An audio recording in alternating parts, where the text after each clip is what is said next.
Advent season کا آغاز ہو چکا ہے۔ آپ سب کو یہ ایڈونٹ سیزن یا کرسمس کا یہ پورا مہینہ، جس کے بیچ میں ہم خداوند کے کلام کی نہ صرف آواز کو سنتے ہیں بلکہ ہم اس کے بیچ میں خوشیاں مناتے ہیں اور مسیح یسوع کی آمد کی یادگار کو مناتے ہیں، اس میں آپ سب کو ویلکم کہتے ہیں۔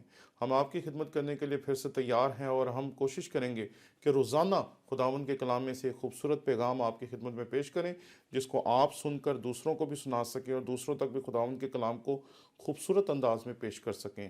خداوند کے کلام کو سنانے کی اس خدمت میں آپ بھی ہمارا ساتھ دیں، اس ہمارے چینل کے بارے میں اپنے دوستوں کو بتائیں، ان تک بھی خداوند کا کلام پہنچے تاکہ وہ بھی خداوند کے کلام کو سن کر مؤثر، بہتر اور خداوند کے کلام کے اچھے خدام بن سکیں اور خداوند کے کلام کی خدمت کو درست طور پہ سر انجام دے سکیں۔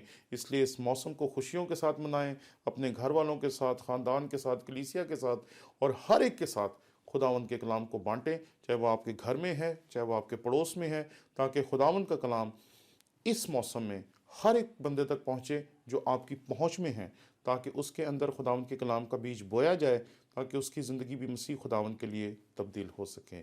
آمین۔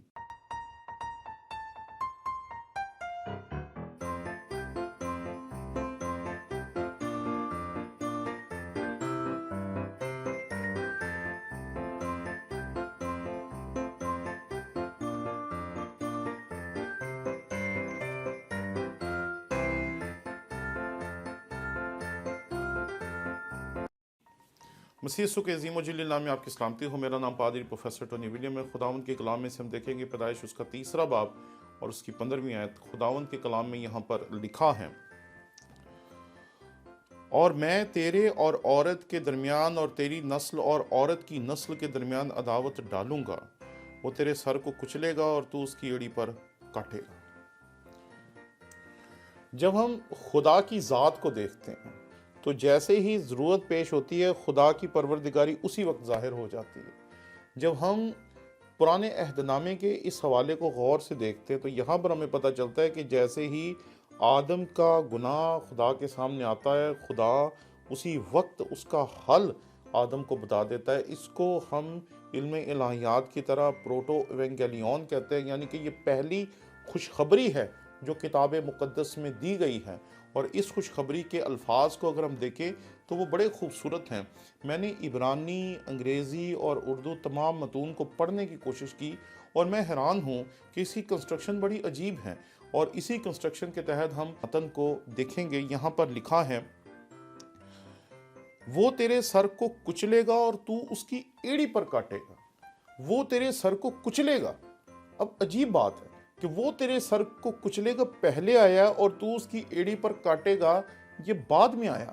یہ دراصل اشارہ کرتا ہے اس حقیقت کی طرف کہ دراصل اہم کام جو ہے وہ نجات دہندہ کا ہے جو وہ اس دنیا میں کرنے آیا ہے، اور جو ابلیس ہے اس کا کام اہم نہیں ہے۔ ہم دیکھتے ہیں جب بھی ابلیس ظاہر ہوا وہ کسی نہ کسی غلط کام کے لیے ظاہر ہوا۔ کتاب مقدس میں 3 جگہوں پر ہمیں ابلیس جو ہے وہ ظاہر ہوتا ہوا دکھائی دیتا ہے۔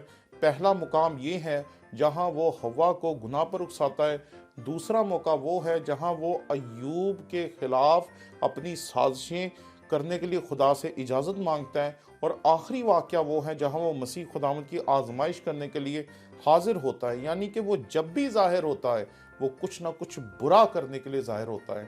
اس لیے اس کا کام کسی اہمیت کا حامل نہیں، کیونکہ وہ ابلیس ہے، شیطان ہے، اور اس نے کوئی نہ کوئی غلط کام ہی کرنا ہے۔ اس نے کوئی نہ کوئی ایسا کام کرنا ہے جس کے وسیلے سے کسی کا ایمان خراب ہو، کسی کا ایمان کمزور ہو اور کسی پہ الزام تراشی دھر سکے۔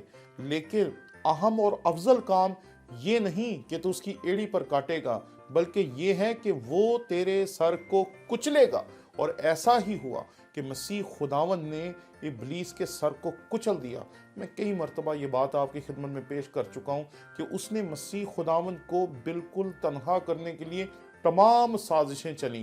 اس نے خوف، ڈر اور ہر طرح کے انسانی جذبات کو اتنی بلندیوں پر پہنچا دیا کہ اس کے وہ شاگرد جو 3 سال تک اس سے لگاتار سیکھتے رہے تھے اپنے ایمان سے ڈاواں ڈول ہو گئے۔